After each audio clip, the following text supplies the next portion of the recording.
Assalamualaikum warahmatullahi wabarakatuh. Selamat malam dan salam sejahtera untuk kita semua. Bismillahirrahmanirrahim. Alhamdulillahirrahmanirrahim. Allahumma sholli ala Sayyidina Muhammad wa ala ali Sayyidina Muhammad. Yang terhormat Ibu Restituta Devi Paramesti SPD selaku wali kelas 10 IPA 4 serta seluruh anggota dari tim debat masing-masing kelompok.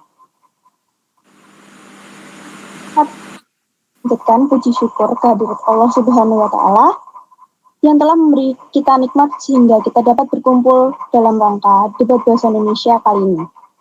Salawat serta salam semoga tetap tercurahkan kepada junjungan kita Nabi Muhammad SAW yang telah membawa kita dari zaman jahiliyah ke zaman yang terang benderang ini. Sebelum dimulainya acara, izinkan saya memperkenalkan diri saya. Saya Aditya Putri Ayu, sebagai moderator dalam acara debat kali ini dengan tema RUU KUHP.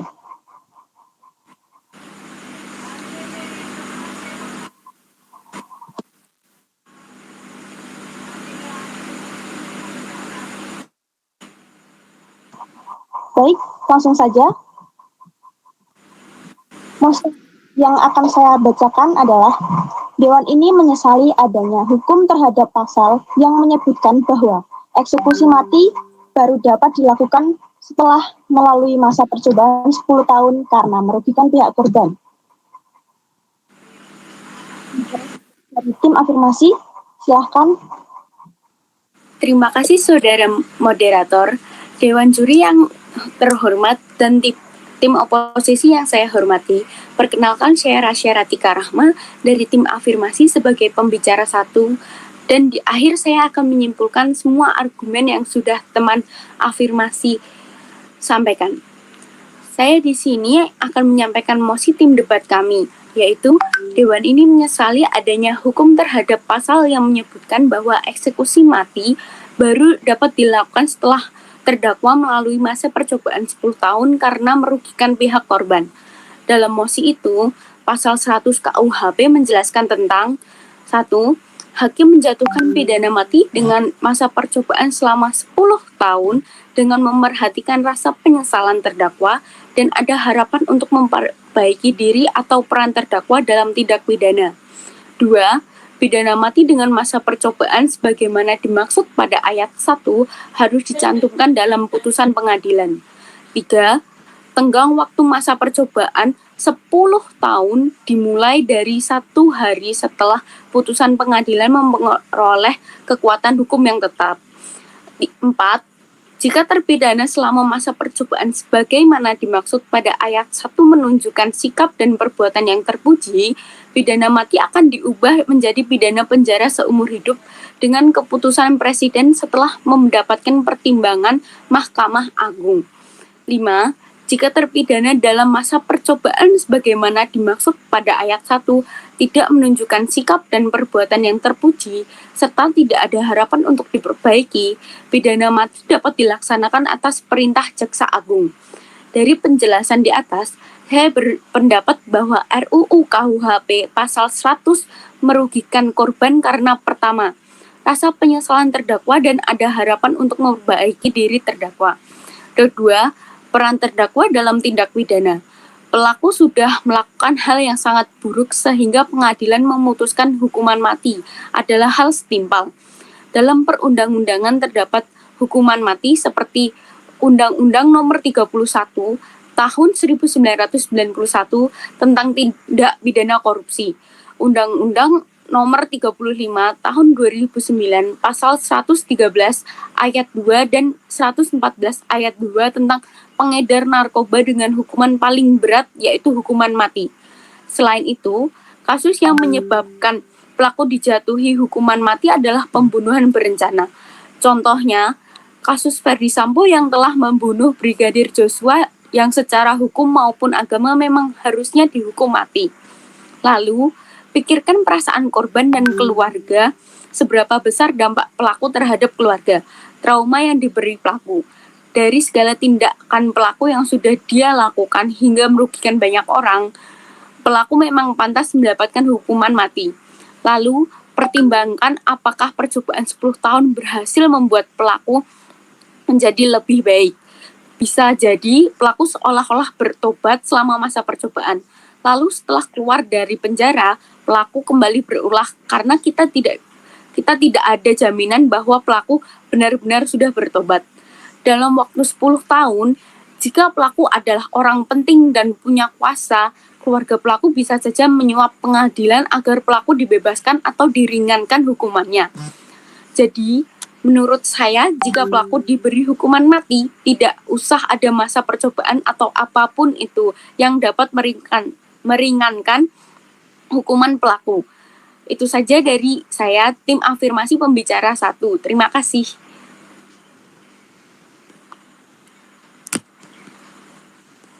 Baik, terima kasih. Selanjutnya, pembicara 1 dari tim oposisi. Silahkan. Baik, terima kasih moderator atas waktunya.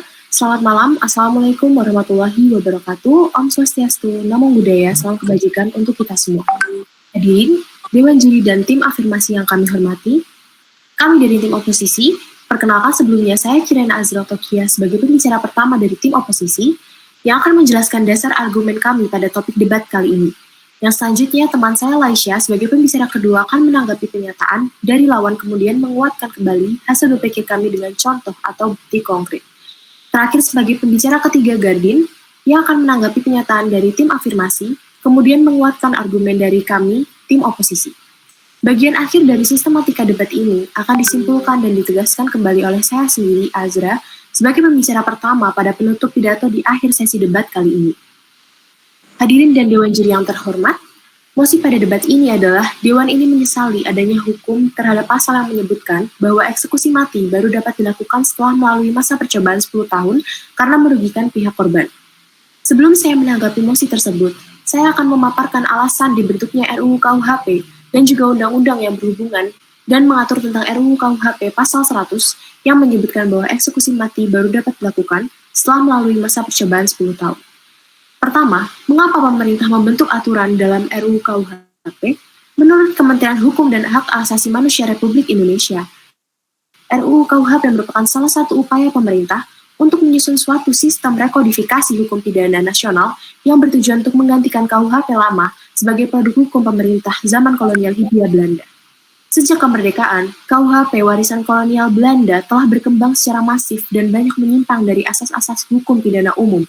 Perkembangan ini berkaitan erat dengan hukum pidana murni maupun hukum pidana administratif, terutama mengenai 3 permasalahan utama dalam hukum pidana sebagaimana dikemukakan oleh Packer dalam The Limit of the Criminal Sanction, yaitu perumusan perubahan, perbuatan yang dilarang atau Criminal Act, perumusan pertanggungjawaban pidana atau Criminal Responsibility, dan perumusan sanksi baik berupa pidana, punishment, maupun tindakan atau treatment.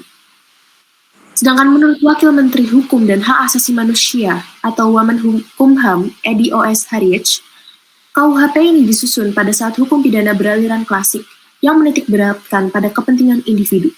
Padahal kita tahu bahwa terjadi perkembangan zaman yang luar biasa sampai dengan saat ini, dan KUHP harus disesuaikan dengan perkembangan zaman. Penyusunan KUHP yang baru juga harus dilaksanakan dengan berorientasi pada hukum pidana modern, yaitu keadilan korektif, keadilan restoratif, dan keadilan rehabilitatif. Kedua, saya akan sedikit menyebutkan undang-undang yang berkaitan pada mosi dan mengatur hukum pidana pada RUU KUHP. Yang pertama, pidana mati dengan masa percobaan sebagaimana dimaksud pada ayat pertama harus dicantumkan dalam putusan pengadilan, yaitu bunyi RUU KUHP pasal 100 ayat 2. Yang kedua, pidana mati dapat dilaksanakan atas perintah Jaksa Agung sebagaimana dikutip dari ayat 5 pasal 100. Dan yang terakhir, pidana mati dapat diubah menjadi pidana seumur hidup dengan keputusan Presiden sebagaimana dikutip dari RUU KUHP pasal 101. Dari pemaparan materi yang sudah saya jelaskan di bagian pertama, apabila kita mengabaikan aturan pemerintah atau RUU KUHP, dengan kata lain kita juga melakukan aturan yang telah disusun oleh Kementerian Hukum dan Hak Asasi Manusia Republik Indonesia. Segala jenis atau bentuk aturan yang telah pemerintah buat pastilah memiliki alasan tersendiri. Misalnya salah satu alasan mengapa RUU KUHP ini dibentuk adalah karena KUHP sebelumnya telah menyimpang dari asas-asas pidana hukum.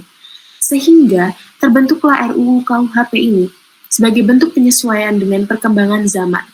Selanjutnya, kami menyetujui diperlakukannya RUU KUHP yang memuat tentang eksekusi mati baru dapat dilakukan setelah melakukan masa percobaan 10 tahun. Mengapa demikian? Dengan adanya masa percobaan kepada terdakwa, hal ini memungkinkan adanya rasa penyesalan dan perbaikan diri terdakwa. Seperti yang sudah disebutkan oleh pembicara pertama dari tim afirmasi, hal ini menunjukkan bahwa diberlakukannya undang-undang ini memiliki dampak yang baik bagi terdakwa. Kita sebagai negara yang memiliki keberagaman budaya saja dapat mentoleransi perbedaan tersebut, sama halnya dengan masalah ini. Sehingga kesempatan kedua harus kita berikan kepada orang-orang yang ingin memperbaiki diri menjadi insan yang lebih baik. Jika adanya kesadaran dari terdakwa berhasil untuk memperbaiki dirinya, hal ini juga akan mengurangi kemungkinan aksi kriminal yang akan dilakukan oleh terdakwa karena mereka telah sadar akan kesalahannya. Namun, seperti undang-undang yang sudah saya sebutkan sebelumnya, bahwa pidana mati dapat diubah menjadi pidana seumur hidup dengan keputusan presiden. Hal ini menunjukkan bahwa terdapat kemungkinan terdakwa atau pelaku akan dijatuhi hukuman pidana penjara seumur hidup. Pidana penjara seumur hidup adalah salah satu dari dua variasi hukum penjara yang diatur dalam pasal 12 ayat 1 KUHP yang berbunyi pidana penjara ialah seumur hidup atau selama waktu tertentu. Sehingga dapat disimpulkan bahwa pidana penjara seumur hidup artinya pidana atau pelaku akan dipenjara selama mereka masih hidup hingga meninggal. Dengan begitu, setidaknya korban atau keluarga korban bisa lebih lega karena pelaku tidak hidup dengan tenang.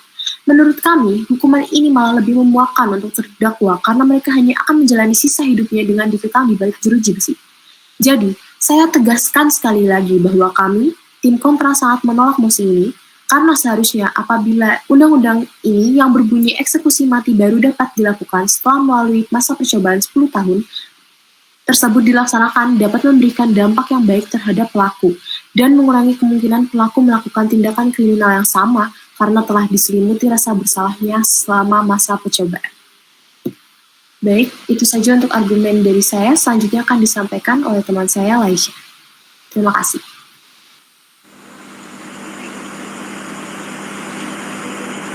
Baik, terima kasih pembicara satu dari masing-masing tim. Selanjutnya penyampaian argumen oleh pembicara dua dari tim afirmasi. Baik, terima kasih. Assalamualaikum warahmatullahi wabarakatuh. Selamat malam, Om Swastiastu, Namo Buddhaya, salam kebajikan. Perkenalkan, saya Fadila Konita Rabani sebagai pembicara kedua dari tim afirmasi akan memaparkan beberapa argumen saya. Dewan Juri yang terhormat, saya menyetujui terkait adanya penyesalan hukum terhadap RUU KUHP pasal 100 ayat 1 yang menyebutkan bahwa eksekusi mati baru dapat dilakukan setelah melalui masa percobaan 10 tahun karena merugikan pihak korban. Mengapa demikian? Karena menjatuhkan hukuman mati dengan masa percobaan 10 tahun akan dapat disalahgunakan menjadi praktik suap antara narapidana dan pihak lapas dan petugas lapas untuk mendapatkan surat keterangan perilaku baik agar si narapidana ini dapat keluar dari lapas lebih cepat atau dengan kata lain kurang dari 10 tahun sesuai yang ditentukan. Nah, lalu apa sih keuntungan dari petugas lapas? Petugas lapas tentu saja mudah untuk mendapatkan hasil suap yang banyak dari keluarga si narapidana agar si narapidana ini cepat keluar lapas. Jadi, keduanya sama-sama memiliki keuntungan. Lalu, tindak pidana suap ini berpotensi merugikan keuangan atau perekonomian negara dalam jumlah yang sangat besar, sehingga dapat mengganggu sumber daya pembangunan dan membahayakan stabilitas politik suatu negara. Suap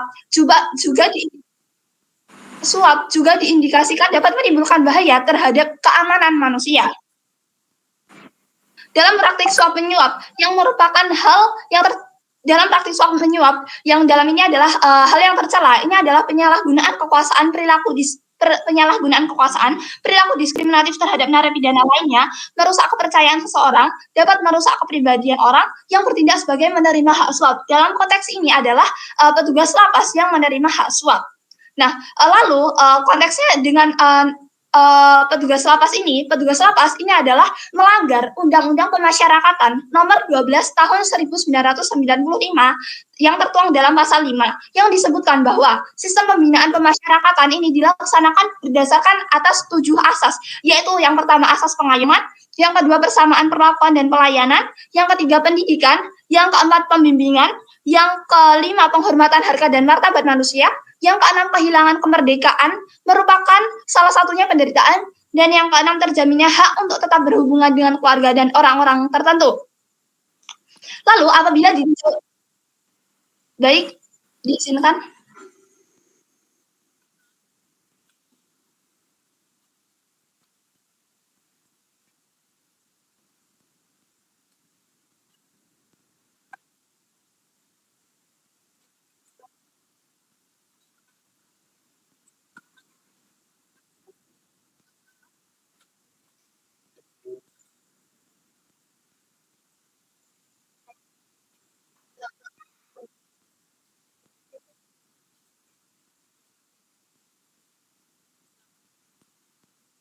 Baik, terima kasih atas sanggahannya dari tim oposisi. Jadi saya izin menjawab.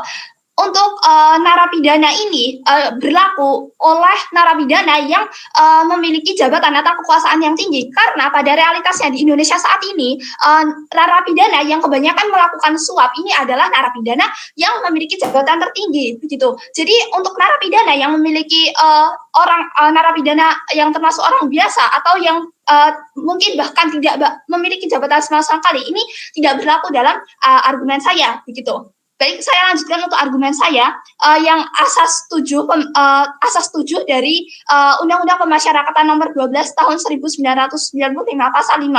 Nah, tadi saya sebutkan bahwa tentu saja jika terjadinya penyuapan ini untuk mendapatkan perlakuan surat baik, hal ini bertentangan dengan kode etik seorang petugas lapas terhadap asas yang disebutkan yang asas kedua, yaitu persamaan perlakuan dan pelayanan.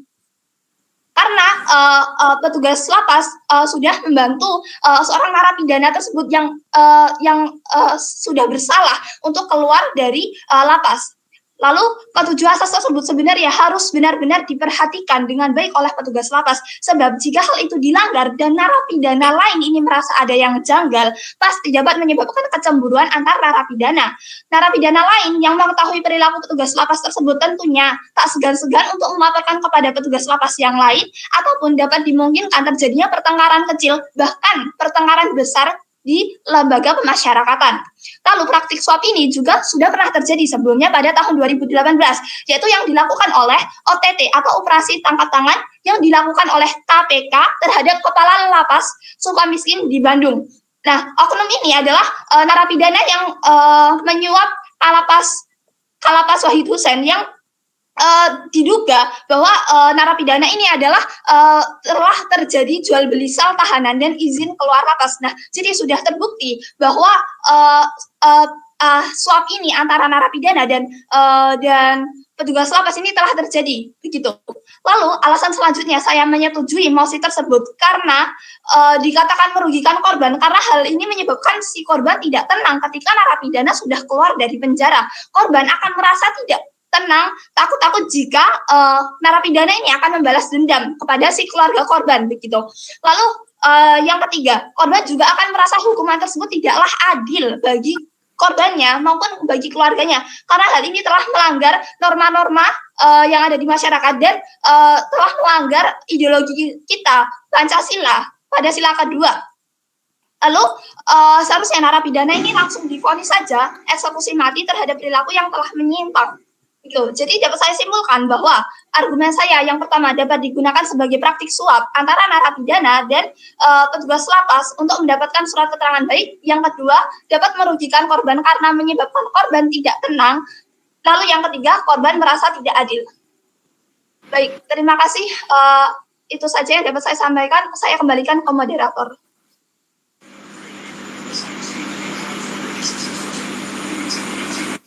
Baik, kasih pembicara 2 tim afirmasi. Selanjutnya pembicara 2 dari tim oposisi. Silahkan.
interupsi saudaraku.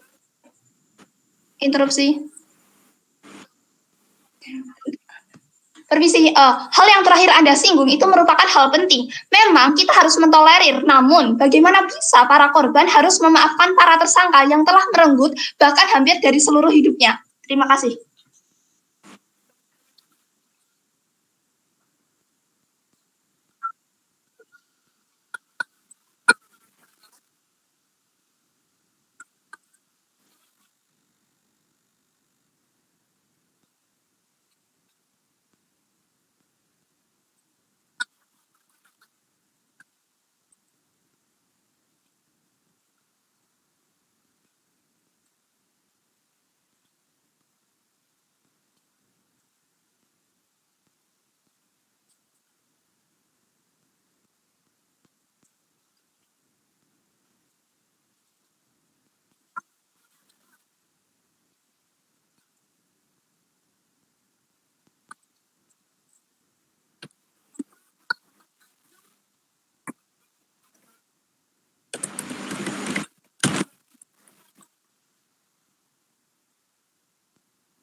Ya, baik, terima kasih. Pembicara 3 dari tim afirmasi. Oke, baik. Terima kasih kepada moderator dan selamat malam semuanya. Saya Muhammad Rafiqar Rahman, pembicara ketiga dari tim afirmasi. Oke, menanggapi pembicara kedua dari tim oposisi tentang menoleransi tindakan pelaku. Setelah perbuatan keji yang ia lakukan, mengapa kita harus menoleransi tindakannya tersebut? Kasus ini seringkali terjadi. Banyak orang yang menolak hukuman mati karena rasa kemanusiaan terhadap pelaku. Namun bagaimana dengan nasib para korban dan keluarga korban? Penjatuhan hukuman mati juga tidak semata-mata karena tindakan sepele, melainkan tindakan yang sudah sangat berat, seperti melanggar hak asasi manusia atau membuat negara dalam keadaan yang bahaya, membuat masyarakat harus merasa gelisah.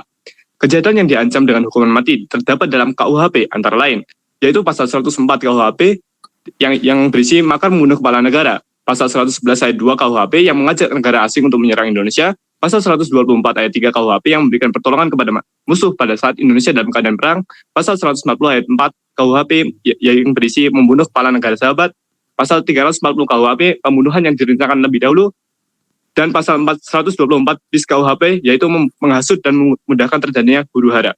Selain dalam KUHP, di dalam perundang-undangan juga terdapat hukuman mati seperti UU nomor 31 tahun 1991 tentang tindak pidana korupsi, UU nomor 35 tahun 2009 pasal 113 ayat 2 dan 114 ayat 2 tentang pengedaran narkoba dan dengan hukuman paling berat yaitu hukuman mati. Dari beberapa pasal tersebut, sudah jelas bahwa pelaku atau narapidana itu pantas mendapatkan balasan yang setara dengan hal yang ia lakukan. Kalau begitu, mengapa KUHP baru pasal 101 ayat 1 pasal 100 ayat 1 mengharuskan adanya masa percobaan 10 tahun, yang dimana itu bukanlah waktu yang sebentar. Dalam waktu 10 tahun itu dapat menghilangkan efek jera yang seharusnya dimiliki oleh tindak pidana, hukum mati, karena sejatinya hukuman atau pidana adalah untuk membuat pelaku merasa jera. R. Susilo dalam buku KUHP 1993 halaman 35 juga menyebutkan, hukuman atau pidana ialah suatu perasaan tidak enak atau sengsara yang dijatuhkan oleh hakim dengan suatu vonis kepada orang yang telah melanggar undang-undang hukum pidana. Jika narapidana merasa sengsara, maka akan membuka peluang melakukan tindak kriminal lain. Selain itu, menurut filsafat, hukuman atau pidana memiliki beberapa tujuan, seperti hukuman adalah suatu pembalasan berdasarkan atas pepanah kuno. Siapa membunuh harus dibunuh. Pendapat ini diberikan oleh Immanuel Kant yang disebut teori pembalasan.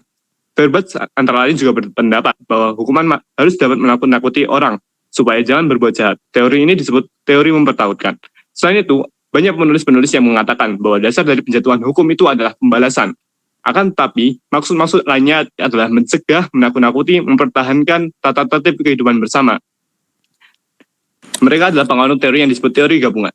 Dari beberapa pendapat tersebut, dapat disimpulkan bahwa hukuman adalah untuk menakut-nakuti orang agar jangan sampai melakukan kejahatan, baik secara menakut-nakuti orang banyak, maupun secara menakut-nakuti orang tertentu yang sudah melakukan kejahatan, agar di kemudian hari tidak melakukan kejahatannya lagi. Apabila hukuman yang diberikan ringan, akan membuat orang lebih berani melakukan tindakan kejahatan karena merasa dapat lolos dari hukuman yang berlaku. Dalam beberapa kasus, banyak pelaku yang merupakan residivis atau orang yang melakukan tindak pidana berulang. Artinya, orang tersebut sudah menerima hukuman atas tindak pidananya, tetapi kembali mengulangi tindak pidana serupa. Dalam aspek kepastian hukum, pemberlakuan hukuman mati juga agar orang-orang merasa bahwa hukum itu ada dan berlaku, menunjukkan bahwa yang tertulis bukanlah hanya angan-angan dan atau hayalan semata, melainkan kenyataan atau kepastian yang diwujudkan dan tidak pandang bulu. Dalam skenario lain, mungkin saja pada waktu 10 tahun itu, para kelompok yang mendukung penghapusan hukuman mati untuk menyuarakan suara mereka, sehingga dapat mengubah kebijakan hukum di masa depan, dan memungkinkan hukuman mati dihapuskan secara keseluruhan. Selain kerugian yang dirasakan oleh korban, mungkin saja masa percobaan yang lama ini juga membuat penderitaan narapidana makin lama, dan dapat membuat mental narapidana rusak karena rasa bersalah sehingga kemungkinan terjadi hal yang tidak terduga seperti bunuh diri. Jika di tim oposisi berpikir bahwa narapidana akan menyesali perbuatannya dan kembali ke jalan yang benar, itu mungkin saja, namun tingkat keberhasilan sangatlah kecil. Bagaimana jika pelaku hanya berakting, berbuat baik, dan akhirnya menimbulkan korban lain ketika lepas dari pengawasan atau malah bekerja sama dengan oknum-oknum yang tak bertanggung jawab? Anggaplah pelaku memang sepenuhnya berubah, namun bagaimana dengan perasaan korban dan keluarga korban yang dimana keadilannya terampas? Pembalasan perbuatan yang dilakukan merupakan suatu keadilan yang ditegakkan. Jika seseorang ingin mendapatkan hak asasi manusia, maka seseorang itu juga harus melakukan hal yang manusiawi. Karena berkaitan dengan hak asasi manusia bahwa hak asasi manusia juga mengandung kewajiban asasi.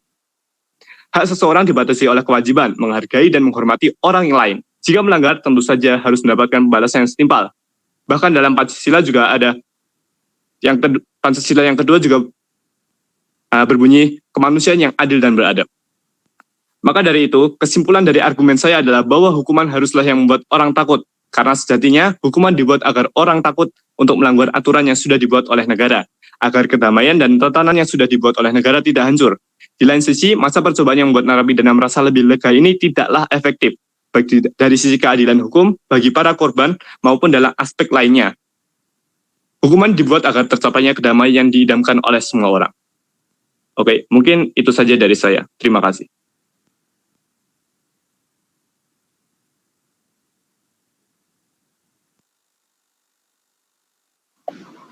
Baik, terima kasih dari pembicara 3 tim afirmasi. Selanjutnya, pembicara 3 dari tim oposisi. Baik, terima kasih. Selamat malam semuanya. Assalamualaikum warahmatullahi wabarakatuh. Saya Gadis Andrian Fikri Faizal. Saya sebagai pembicara ketiga dari tim oposisi ingin menyampaikan beberapa argumen saya. Menanggapi pembicara ketiga dari tim afirmasi, seperti yang diucapkan tadi, makna dari hukuman mati adalah hukuman yang diberikan pada pelanggar dengan cara membuat si pelanggar merasakan perasaan yang tak enak, sengsara, atau membuat sang pelanggar menjadi takut akan hukuman yang akan diberikan padanya. Dan sebelum eksekusi dilakukan, para pelanggar akan diberikan masa percobaan untuk memperbaiki kesalahannya. Masa percobaan hukuman mati memberikan kesempatan bagi terpidana untuk merefleksikan kesalahannya dan memperbaiki diri agar bisa menjadi anggota masyarakat yang lebih baik. Terpidana dapat menerima bimbingan dan rehabilitasi selama masa percobaan ini sehingga dapat memperbaiki perilaku mereka. Masa percobaan hukuman mati memungkinkan pihak pengadilan untuk memastikan bahwa hukuman mati diberikan secara benar. Masa percobaan hukuman mati memungkinkan pengadilan untuk mengevaluasi kembali kasus dan memastikan bahwa hukuman mati yang dijatuhkan sudah sesuai dengan hukum dan adil. Hal ini membantu memastikan bahwa hukuman mati diberikan hanya kepada mereka yang benar-benar bersalah dan layak dihukum mati. Masa percobaan hukuman mati memberikan kesempatan untuk meninjau kembali kasus dan memastikan bahwa hukuman mati yang dijatuhkan adalah benar-benar adil. Masa percobaan hukuman mati memungkinkan terpidana untuk mempersiapkan diri secara mental dan spiritual. Masa percobaan hukuman mati memberikan waktu bagi terpidana untuk mempersiapkan diri secara mental dan spiritual menghadapi hukuman mati. Mereka dapat menerima dukungan dan bimbingan dari para ahli kesehatan dan spiritual selama masa percobaan ini, hingga dapat menghadapi hukuman mati dengan baik. Saya percaya bahwa masa percobaan hukuman mati adalah sebuah langkah yang sudah tepat. Masa percobaan memberikan kesempatan bagi terpidana untuk memperbaiki diri, melindungi terpidana yang salah dihukum, memastikan bahwa hukuman mati diberikan secara benar, dan mempersiapkan diri secara mental dan spiritual menghadapi hukuman mati. Oleh karena itu, saya mendukung adanya masa percobaan hukuman mati dalam sistem peradilan pidana. Jika kita tidak melindungi terpidana, itu akan menjadi kurang adil dalam persidangan dan terpidana akan menjadi tertekan. Agar terpidana tidak melakukan bunuh diri atau yang lainnya, terpidana akan dipantau oleh petugas. Dengan demikian, terpidana bisa memperbaiki dirinya menjadi lebih baik. Terpidana bisa melakukan hal-hal positif untuk memperbaiki dirinya. Misalnya seperti memperdalam ilmu agama, mendekatkan diri kepada Tuhan, dan hal-hal positif lainnya. Dengan itu, terpidana bisa lebih siap dan tenang saat dieksekusi. Akan tetapi jika saat masa percobaan pihak lain menekan atau menyudutkan membuat penderitaan narapidana makin lama dan dapat membuat mental narapidana rusak karena rasa bersalah, sehingga kemungkinan terjadi hal yang tidak terduga seperti bunuh diri dan pelaku bisa menjadi gila saat masa percobaan. Tetapi jika pihak lain menyetujui bahwa masa percobaan tersebut dan tidak mengganggu atau mencampur tangani masa percobaan tersebut, pelaku mungkin bisa dengan tenang melakukan masa percobaan. Jika pelaku bisa melewati masa percobaan dan memberikan kesan baik, pidana mati akan diubah menjadi penjara seumur hidup dengan keputusan presiden. Hal ini memungkinkan terpidana dapat terbebas dari hukuman mati, tetapi terpidana akan menjadi pidana penjara seumur hidup.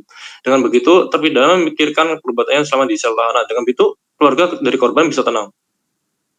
Dengan begitu, saya simpulkan bahwa pelaku sudah diperlakukan adil, dikarenakan terpidana tetap melakukan hukumannya walaupun hukuman mati sudah dilepas terhadap terpidana.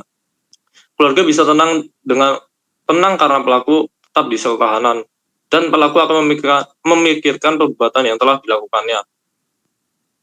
agar keluarga tidak tidak tidak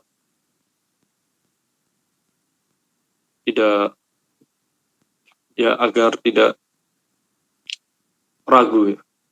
Mungkin begitu saja. Mungkin itu saja dari saya. Terima kasih.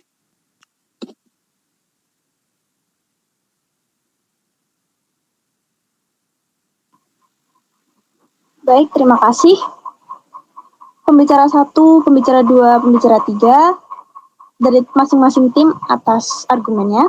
Selanjutnya kesimpulan dari tim afirmasi yang akan dibacakan oleh pembicara 1 dari tim afirmasi.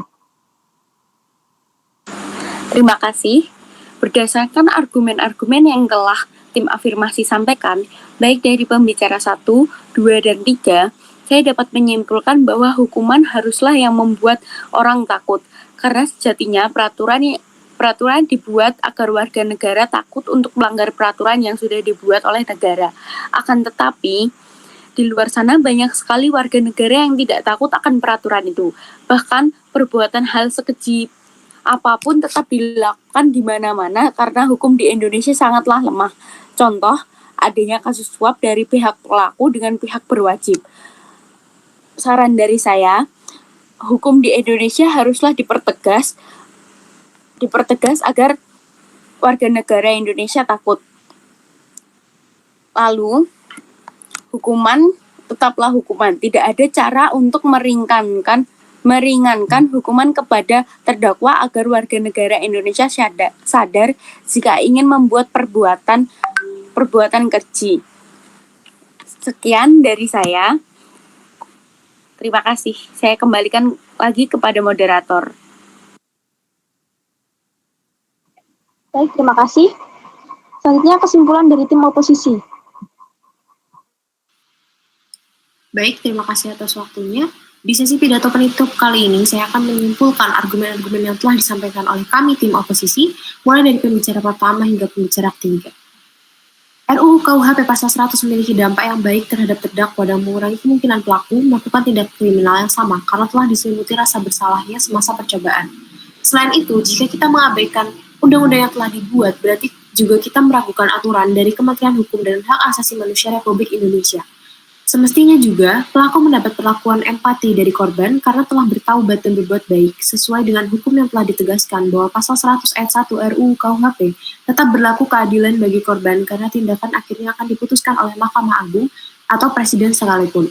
Namun pasal ini tidak dapat berlaku apabila korban telah disimpulkan tidak dapat dipercaya untuk diberi perlakuan maaf. Saran yang kami berikan adalah dengan perdamaian antara pihak pelaku dan korban terlebih dahulu. Untuk tindak selanjutnya, hukum yang akan mengadili kedua pihak dan kami yakin sistem hukum yang baik akan mengadili kedua pihak dengan sebaik mungkin.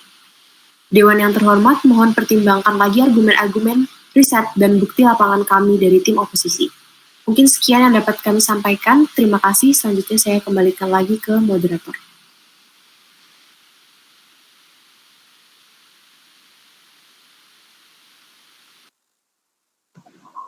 Baik, terima kasih.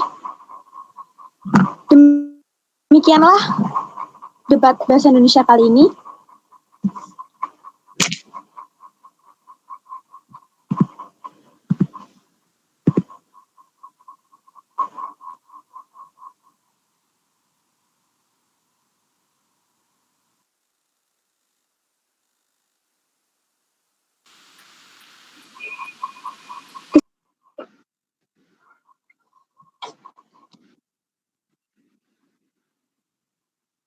Kesimpulan dari debat tadi adalah RUU KUHP pasal 100 yaitu hakim dapat menjatuhkan pidana mati dengan masa percobaan selama 10 tahun dengan memperhatikan yang pertama rasa penyesalan terdakwa dan ada harapan untuk memperbaiki diri, yang kedua peran terdakwa dalam tindak pidana, yang ketiga ada alasan yang meringankan pasal 100 ayat 1. Jika terpidana selama masa percobaan sebagaimana dimaksud pada ayat 1 menunjukkan sikap dan perbuatan yang terpuji, pidana mati dapat diubah menjadi pidana penjara seumur hidup dengan keputusan Presiden setelah mendapatkan pertimbangan Mahkamah Agung, pasal 100 ayat 4 KUHP. Jika terpidana selama masa percobaan sebagaimana dimaksud pada ayat 1 tidak menunjukkan sikap dan perbuatan yang terpuji, serta tidak ada harapan untuk diperbaiki, pidana mati dapat dilaksanakan atas perintah Jaksa Agung, pasal 100 ayat 5 KUHP. Berdasarkan pasal tersebut, maka terpidana selama masa percobaan 10 tahun menunjukkan sikap dan perbuatan terpuji, pidana mati dapat diubah menjadi pidana seumur hidup dengan keputusan Presiden setelah mendapatkan pertimbangan Mahkamah Agung. Jika seseorang menjalani proses hukum yang belum inkrah, lalu ada perubahan peraturan, maka yang berlaku adalah hukuman yang lebih ringan kepada terdakwa. Terima kasih kepada anggota dari masing-masing tim. Selanjutnya saya akhiri. Wassalamualaikum warahmatullahi wabarakatuh.